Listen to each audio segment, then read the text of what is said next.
یہ مجھ سے سن لو، شاید کوئی اور نہ سنا سکے، اس میں یہ ہمت نہیں ہوگی، نہ کبھی سنا ہوگا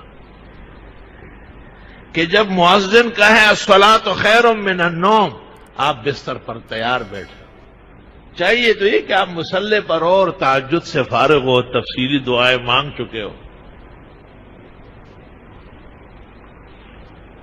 اگر وہ نہیں ہے وِدَ کنڈ زویا اور سخ بویا، یہ نہایت نااہلیت ہے، نہایت بدبختی ہے کہ اذان بھی ہو گئی اور نماز بھی ہو گئی اور جتنے کوتی اوتھیان کلوتی، کوتا اسی طرح پڑا ہوا جگہ سے ہلا ہی نہیں۔ اب دیکھو یہ غصہ مجھے ہے یا نبی کو ہے؟ سن لو کیا کہہ رہے ہیں۔ بخاری شریف جلد اول 153 صفحے پر امام بخاری احادیث لائے، فرمایا کہ جب آدمی سو جاتا ہے، صبح کے وقت داخل ہوتا ہے تو شیطان آتا ہے، یا عقدو علی قافیت راسکم ثلاث عقد، تمہارے سر اور چہرے پر 3 گرے باندھتا ہے، اور ہر گرہ باندھتے وقت کہتے ہیں علیک لیل طویل فرقچ، رات بڑی پڑی ہے سو جاؤ یار، علیک لیل طویل فرقت، علیک لیل۔ شیطان بے ایمان بھی دم کرنا جانتا ہے، لیکن غلط طریقے کا دم ہے، حرام کاری کا دم ہے، لوگوں کو دین سے اور ایمان سے نکالنے کا غلط دم ہے، کام کر رہا ہے وہ بھی۔ حدیث بخاری و مسلم میں ہے ان استيقظ، اگر یہ جاگ گیا، فانحلت عقدۃ، ایک گرہ کھل گیا، وتوضأ، وضو کرنے گیا، فانحلت عقدۃ، دوسرا گرہ کھل گیا، وذکر اللہ وصلی، فانحلت عقدۃ، نماز شروع کر دی، اللہ کے ذکر و تسبیح میں لگ گیا، تیسرا گرہ بھی کھل گیا، فاصبح نشیطا بسیطا، صبح اٹھے گا بیدار مغز، چاق و چوبند، خوشگوار، سبحان اللہ، صحت اور توانائی سے آراستہ، الحمدللہ۔ اور اگر یہ نہیں اٹھا، اذان بھی ہو گئی تب بھی نہیں اٹھا، وقت نماز بھی گزر گیا پھر بھی نہیں اٹھا، تو وہ گرے آپس میں سخت ہوتے جاتے ہیں، ٹائٹ ہوتے جاتے ہیں، وہ شیطان آ کے دیکھتا ہے کہ میرا پتر تو اسی طرح لیٹا ہوا ہے، تو پھر کیا کہتے ہیں پتہ ہے؟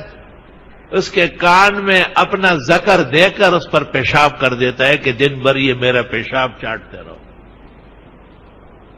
اس سے اندازہ لگاؤ کہ فجر کے لیے نہ اٹھنے والا کتنا سخت گناہگار ہے اور کتنا سخت نقصان کا مرتکب ہے۔ آپ کو اگر پتہ چل گیا نا کہ بلے نے پیشاب کیا، آپ یہاں تو نماز نہیں ہوتی، آپ کو اگر پتہ چلے کہ آپ کے منہ میں ذرا سی مکھی مچھر، آپ کہیں گے اللہ خیر کرے، کوئی طبیعت خراب نہ ہو جائے۔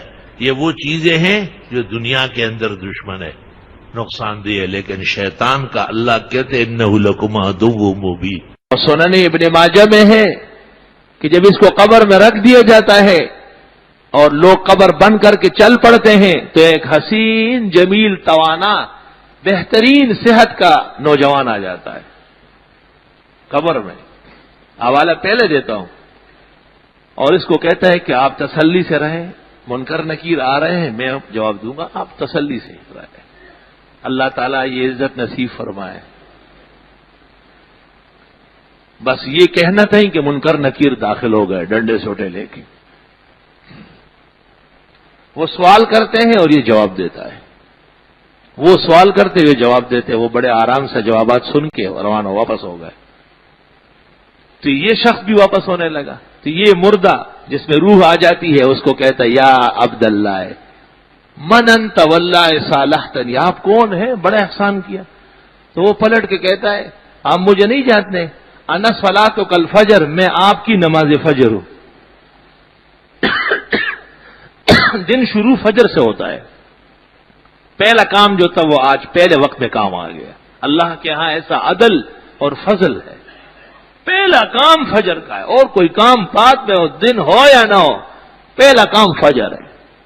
اس لیے مؤذن پیغمبر کے حکم پر کہتا ہے الصلاۃ خیر من النوم، وہ نیند چھوڑو فجر میں آؤ.